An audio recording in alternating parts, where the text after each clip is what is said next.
Leave me a plate? Oh, yeah. No? No, we doubled up. No. I'd spent a lot of time with the wolves in the pen, and now it was just fascinating to hear Mike's stories about wolf behavior out in the wild. Well, he just... But usually if they restrict movements to a specific spot, come springtime, they're going to have pups. And they always do a den if they're going to have pups. Of some sort. Sometimes it's a hole. Sometimes it's a rock cave. Sometimes we spoke about that Rose Creek female, number 9, or Natasha. After she lost her mate and she had those pups, her den was just underneath a tree. She was very confused at that point, probably because of the loss of number 10.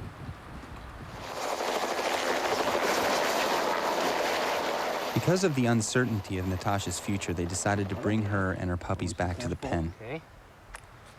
It wasn't an easy decision, but Mike and the others believed it was the right one in order to protect the future of Natasha's pack. At that point in time, she and those 8 pups, constituted 42% of our population. You just don't turn your back on 42% of your population. The most crucial thing about those wolf pups, putting them and their mom back in the pen, was would she be so nervous and stressed out? Would she remember to take care of them, remember where they were at? And fortunately, she's a great mom. Wolves are great parents. Over the next 8 months, Natasha raised her puppies while the wolf team assured their healthy growth and development as they grew from puppies to 60-pound wolves.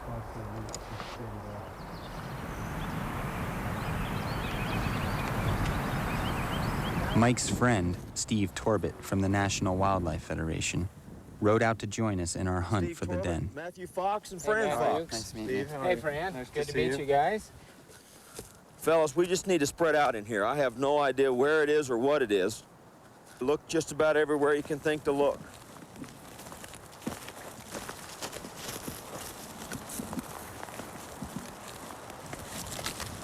Right here, hang on.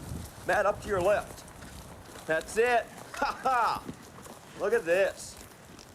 Look at this. Look at this. Oh, and she would have dug all this dirt out. This is her. And you know, That's incredible. I can't believe that. you know what I'd like to do, fellas, before we leave here, is crawl in there and get a feel for how deep it is. Yeah, I want to go in there afterwards. Okay, it's a little bitty hole, fellas. Here we go. It is a bitty hole. Well, there's a little bitty hole that I think goes to a big hole. This is one heck of a den. I just hope there's no grizzly bear in the back of this thing. The wolves haven't used this den for quite some time. Oh, man. It goes back a few feet anyway. Somebody pull my feet. Bunch of stuff's in the lunch. I bet if you could get back in there, that final chamber opens right up. Bad, you gotta crawl and take a look at that. That's something else.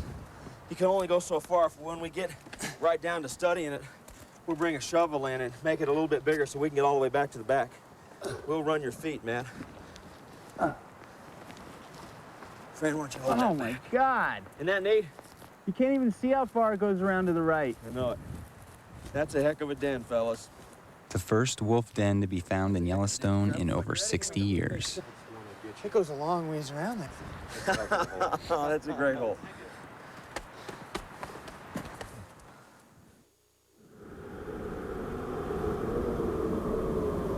Shortly before Natasha's pups were ready for release, a tremendous windstorm blew through the Rose Creek area.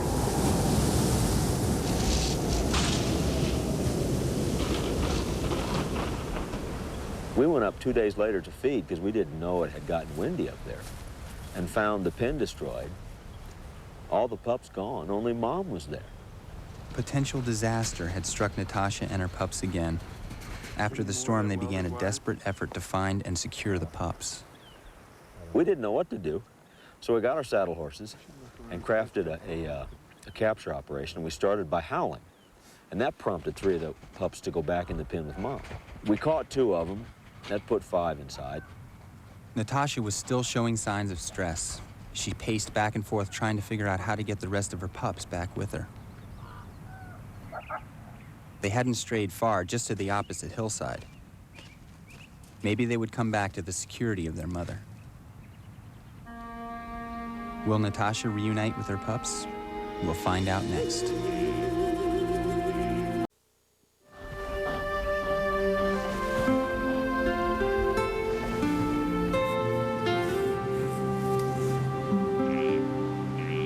As a poet once said, the animal cannot be measured by man.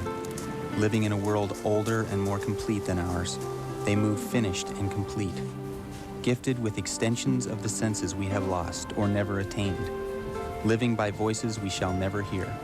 They are not brethren, they are not underlings, they are fellow nations, caught with ourselves in a net of life and time, fellow prisoners of the splendor and the travail of the earth.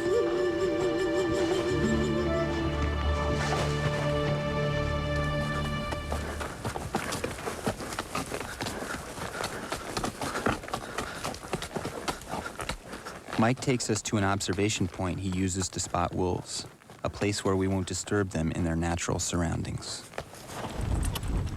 Now that's a what? It's a 55 by 9.5. So But get in you all the way up terms to of- 525, and you can double that to 1,000. And it's not always easy to catch a glimpse of wolves in the wild. 1,000 millimeter zoom lens. Wow. They are out there. But sometimes you can get remarkable results, as when, some months ago, in an unprecedented moment, a mature male from a neighboring pack joined together with Natasha's pups outside the pen. So Natasha's pups had found a surrogate father in this unique and bittersweet drama. The fact that this new male had adopted her pups, fed them by throwing up his own food for them, and stuck close to Natasha's pen surprised even the most experienced wolf biologists. Which is rare if unheard of in the wolf literature. These unrelated pups, you know, I mean, he could have been extremely aggressive and instead, without any investment in the female, you know, started regurgitating for these pups. At last, the time came to release Natasha, and the pups still in the pen with her. And I thought for sure, again, she was going to just knock the heck out of him, but they didn't. And they pair bonded, and they started traveling together. He and the 2 pups immediately joined her and the other 6 pups and became a family almost instantaneously. So we couldn't have planned it to work out any better than it did.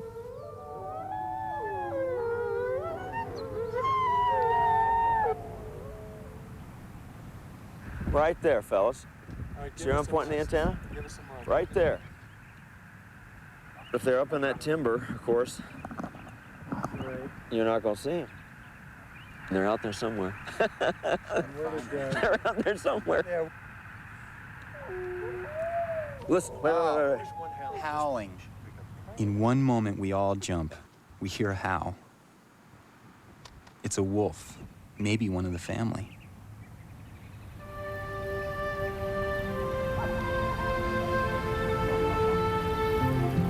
And the wolves know something that many of us have come to know. There is nothing more important than family.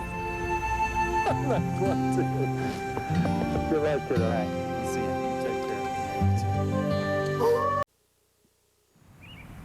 This exploration deep into the corners of Yellowstone has turned out to be a once-in-a-lifetime experience for me. On my last day here, I've come to see Renee, to ride out to the ridge where the Rose Creek pack was last sighted. Were you aware when you were growing up that there was any talk of wolves or that they were gone or, you know, with your daddy an outfitter, I suspect that? No. No. No. I mean, I didn't really become aware of it until about 5 years ago. I think that a lot of people, you know, have approached this whole thing with this idea that they feel like because they live out here and they're an outfitter or they're a rancher, they're supposed to be anti-wolf. You know what I mean? Right. And down deep inside, idealistically, looking at the big picture, they love the idea of the wolf being back here. I think children have been the ones that have really started that transformation. You know, the kids of the ranchers are who we worked with a lot. And it's the kids who are saying, you know, but that's my tomorrow, you know? You know, the one thing that I don't, that I don't want to do, and I never want to feel, to appear to do this, is to belittle or underestimate the concerns that these people have. It's a luxury for me to be able to look at it as something beautiful and as something that is right because it's bringing an ecosystem back into balance and you know, the big picture. I have that luxury. Come on, come. Are you determined to see wolves in the wild? Oh yeah. Or are you... Come on, Piggy Went. Once you've seen wolves in the wild, it's easy to imagine them all around you. As Mike, Renee, and I ride out to the ridge, Mike tells us that Natasha's new mate, who the scientists called number 8, is now head of the family. Within a couple of weeks after release, he brought that Rose Creek back across the Lamar River and showed him where he had lived, and that's this country right here. And one day, we watched the Rose Creek pack on the end of this ridge. They were feeding on a buffalo. And we watched the Crystal Creek pack work this bench all the way across and got up on the end of that ridge. And as soon as his 2 brothers, who were still members of the Crystal Creek pack, detected the Rose Creek pack, they ran forward to greet them. So these 2 young males run up and greet their brother, who now has this huge family, right? 8 pups and a new mate and all. And there's this tremendous greeting on the ridge with all of these young wolves having just a grand time.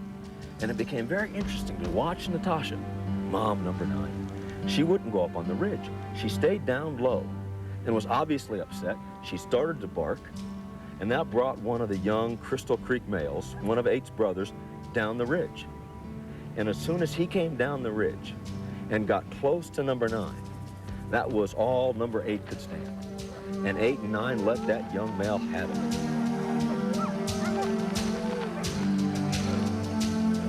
And they chased him all along the river and ran him hard to the east. And they must have chased him for 400 yards or so.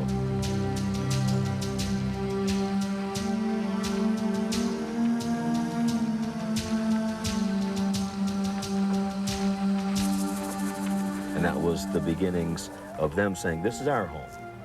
And isn't it interesting that 8 took those pups and number 9 and showed them his home, and it became their home. Right. Tremendous. It was tremendous. It was great. Wow. It was great. The generations of families in Yellowstone. They've done great since. 3 pups this year. And I expect that there'll be a fixed feature in Yellowstone for years and years to come.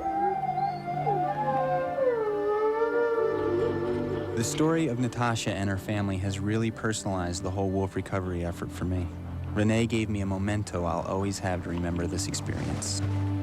That's from Natasha. Oh, really? Uh-huh.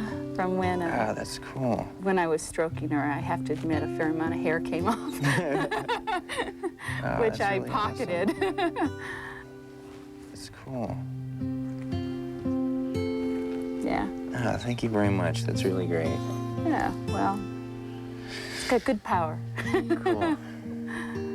Good.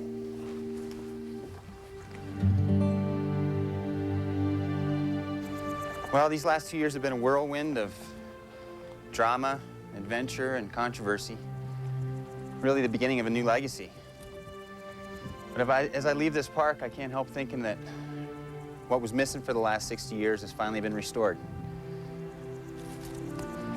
Every fallen tree I step over, every stream I cross, I'm just in awe of this pristine ecosystem that nature created and exists again in Yellowstone.